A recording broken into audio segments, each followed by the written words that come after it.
Hello, I am Miguel. I am the technical manager at Pydro, and I would like actually to explain you a little bit of our product, its features, and how we test it. So our product is called PT1. It is a self-powered measuring station that sends data remotely and wirelessly.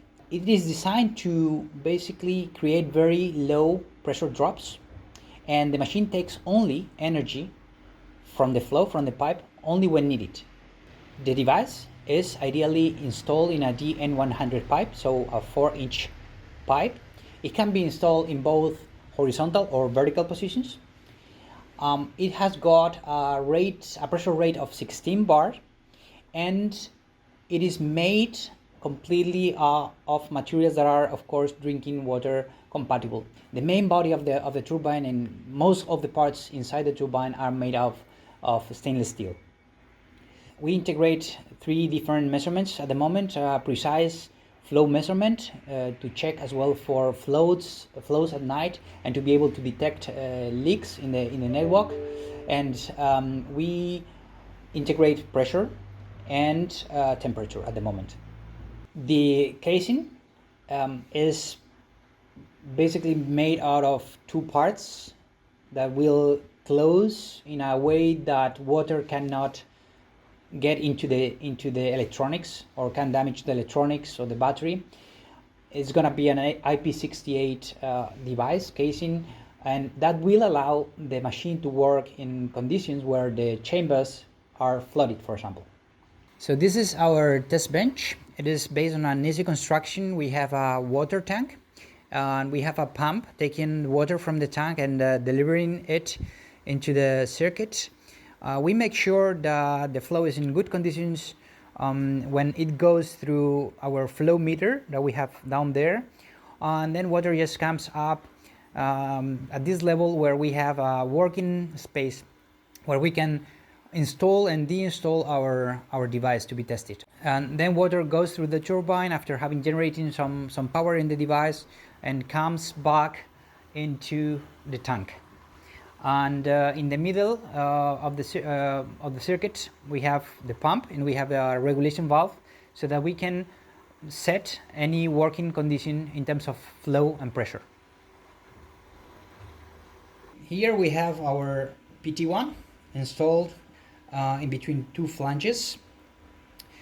We have opened the casing so that you can see the components in the machine.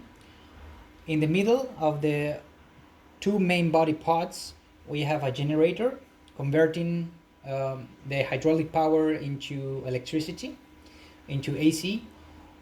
This AC goes to a charge controller, which is converting AC into DC and loading the battery, and this energy from the battery is taken to the electronics. Basically, in our case here we can see our microcontroller and the sensors that are connected to it.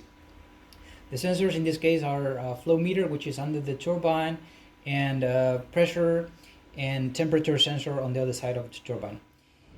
At the moment, in this 5th iteration of our prototype, we are sending data through 3G technologies. Our microcontroller includes a module that is sending data over 3G, and in the next iterations of the product we will be integrating LP1 technologies like NB-IoT or LoRaWAN. We are having a flow in our test bench of 3.25 liters per second. The turbine at this point is recording flow, sending it away. So here on the screen we see the data that we have 3.2728 liters per second at this point. We are measuring temperature 24.8. In the interface, of course, you can add graphs to check for how the flow is varying over time. You can add maps to locate every single device in your network, and this is one of the interfaces we are working right now with, but the data can be sent to any other piece of software that our clients want to use. We are designing a product that will be robust, will be reliable, with a lifespan of at least 10 years. And for that, we are basically we are focusing on a design which is concentrated in reducing risk, reducing number of parts. For example, we have only one moving part.